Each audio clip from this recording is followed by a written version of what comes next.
Big number 20, Curtis Glencross, played a couple of seasons. How many seasons? 5 or 4 with the Flames? Played 6.5. 6.5. You have to keep the half in there, right?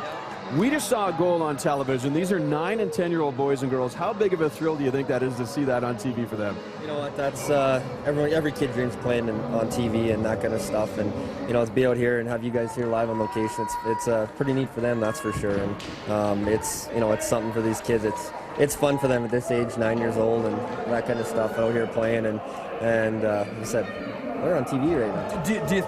Do you think many of them didn't sleep very well last night because they probably had like the butterflies going and all that stuff, right? Absolutely, it's championship day here, and you know, the kids are all excited. We've seen a few of them this morning, and we were doing the puck drop, and they're chatting out there, and they're pretty pumped up to play. So, you know, I'm sure they didn't get much sleep at all. Take us back to your days as a 9 and 10-year-old kid. You were saying earlier that you played in a real small town, so your ice times were a little bit nicer, weren't quite as early. But you must have had some good connections with coaches growing up, Ed. How important was that for you, do you think, developing as a player and as a human being? Yeah, I grew up in a small town, Provost, Alberta, and you know, when I played, there's only 1,500 people in our town, so we didn't have the early morning ice sessions like this unless we went away to tournaments somewhere and stuff like that. But you know, it's one of the things where them are the days that's, you know, you really remember them.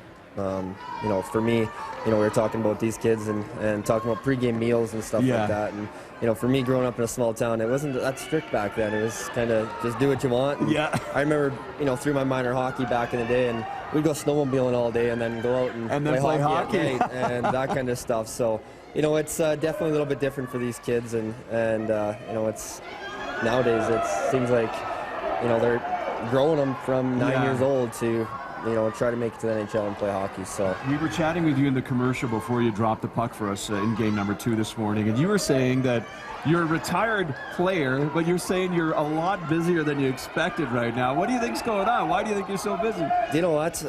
Between doing lots of alumni stuff, you know, obviously Calgary was my home for, you know, 7 years, and giving back to the community and doing the things I can with the Flames and staying a part of the Flames it's been fun, and I've been quite busy doing that, and you know, between that and, you know, having my 3 kids, couple of kids, it's definitely been busy. So, you know, there's definitely not as much downtime as I thought there was going to be, you know, being in the retired spot, but it's definitely something that, you know, I'm doing a lot of things that I never got to do for a lot of years, so I'm enjoying it.